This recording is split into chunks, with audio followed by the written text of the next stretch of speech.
Hi folks, welcome back to the channel. You join me down at my storage yard. The cover's still on, so sadly we're not going away. But that doesn't stop us doing a few jobs on the caravan.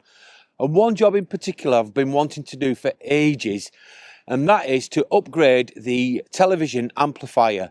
We have a Vision Plus system, and I wanted to go to the Vision Plus VP5, which has a directional signal finder. So let's go inside the caravan. I'll show you this, and we'll show you how to install it and upgrade your amplifier if you want to do it as well. So this is what I'm going to be installing. It's the Vision Plus VP5/C1, and it has a signal finder as it's showing in the package. Now the thing is, we've been using an app to find the signal for our antenna, and sometimes it works and sometimes it doesn't. It's not very efficient. So I wanted a quick and simple way where I could do this myself without saying to Juliet, is that a good picture? Is that a bad picture? Because I can't see it when I'm actually tuning it in, because my Vision Plus amplifier that I've currently got is inside the wardrobe, which is behind where the TV sits. So what we're going to do, we're going to install this. So let's get it out of the package first of all, and I'll show you what you get in the kit, because it might be helpful for you if you're doing this as a first time installation, or you're just doing an upgrade like me. Okay, so I've removed it from the blister pack. There's a couple of staples holding the blister pack together. Be careful when you're actually dismantling it and removing it from the packaging, because it can stick you in the finger like it did with me, which is really irksome. However, let's get on with this. We've got a set of instructions. We have the VP5/C1 amplifier itself. We have a DC power cable. Now, this is if you're fitting for the first time. We're doing an upgrade, so we shouldn't need this. We also have two antenna connections, which again, I don't think I'm going to require, and two screws as well, which I may use, or I may use the originals.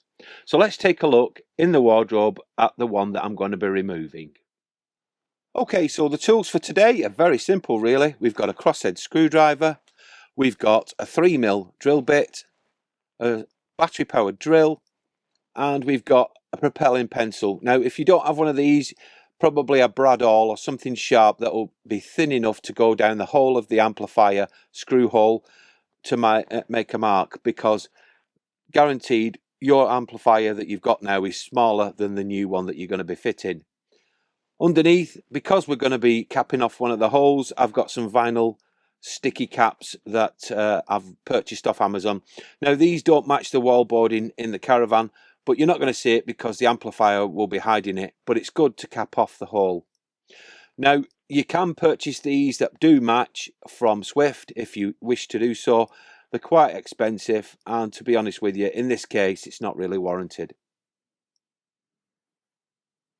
Okay, so this is the original that we're going to be removing, and this is the old Vision Plus VP2. Now what we've got here is a P-clip, and we're going to be removing that P-clip temporarily so that we can actually allow a little bit more flexibility with the cables. We have the DC 12 volt and 24 volt DC power input there, TV2, TV1, and the antenna in.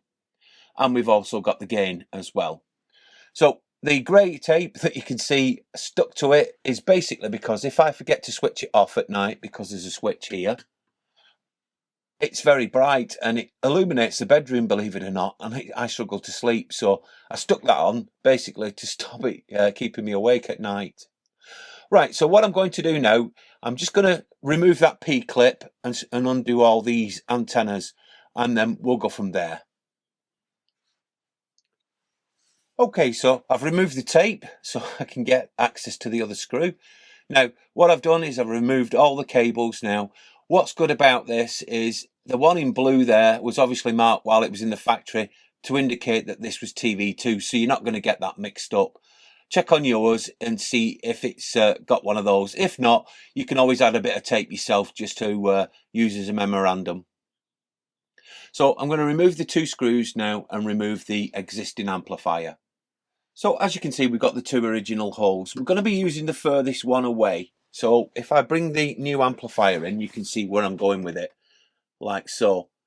So we're going to be capping off that hole and using the original hole on the left hand side.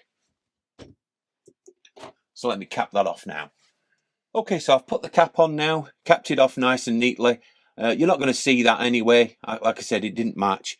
But when the new amplifier's on, the hole will be over here, so that'll be covered up.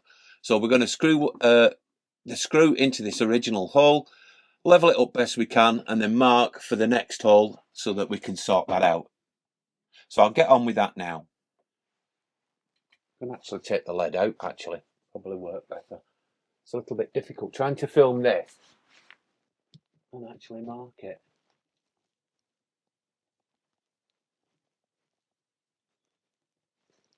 Hopefully that's done it. Yes, there we go. We've now got a mark that we can put our screw in. Now, for this, you can either get yourself a small fine drill bit, but be very careful. You don't want to go all the way through the Caravan. Or what you could do is use the screw itself and pilot it in so you've got the hole all ready, and then you can screw it in properly once you've got it set up. But what I would recommend is get yourself a little drill and be very careful. So I'm just going to do that off camera. Now, a top tip, if you're doing any drilling in the Caravan, especially on the wall boards, I highly recommend what you do is insert your drill bit in as far as you can go, probably leaving about 1 centimetre like there is there, so that you're not going to go through the whole of the wall boarding and to the outside. And this works for me, and I'm going to be doing it on this particular job today. Okay, so we've now drilled our hole, so we can take our screw and screw it back in. So I'll just do that off camera and then I'll come back to you. Now, with the VP5, with the signal finder, there are different connection types. So with this one, we have antenna in, radio in, TV1, TV2 and TV3. Now, I chose the one with the extra TV simply because if I want to upgrade at a future date, I can do. With ours, our TV1, which is this one here, that actually also serves the radio as well. Now, yours might be different. You might have an extra one. So you need to know which one's which. So make sure that the radio obviously goes in the radio and the TVs go in the TVs.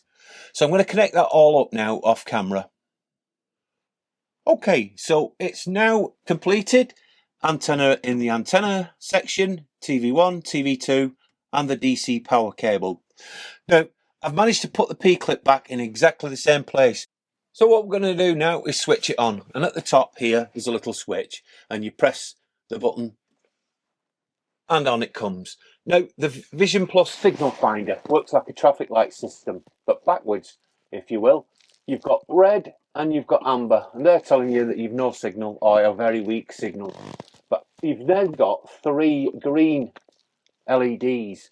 And the more LEDs you get, the better the tuning is for the radio and your TV.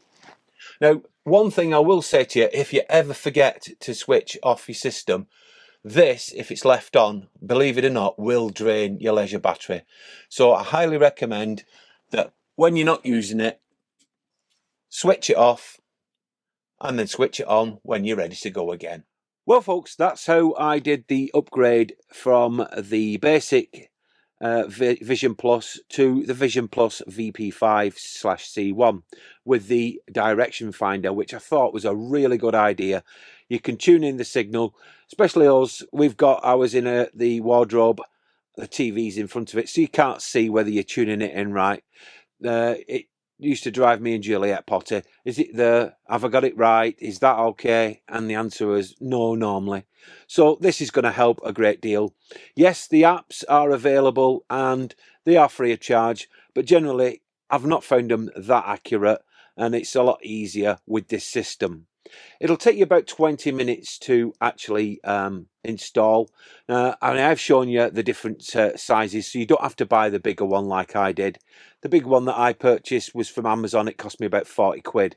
If you shop around, you may be able to get them a bit cheaper, but bear in mind, you might have P&P on top of that. At least with Amazon, it's free. So that is today's video. We have got quite a few little repairs, upgrades, and comparison videos coming for 2026, and I'm really looking forward to getting them to you so that you can check them out. We're going to be toddling off to Glasgow in the next few days, and I'm really looking forward to that, and so is Juliet. Now, if you haven't subscribed to the channel already, please consider subscribing. It's free of charge. All right, you've got to put up with the adverts, but that's how we pay the bills for the channel. Also, if you have got friends that are into caravanning as well, consider sharing our channel with them. And give us a like, thumbs up if you like our videos. Well, thank you very much for watching. I do hope you'll join us again real soon, but in the meantime, bye for now.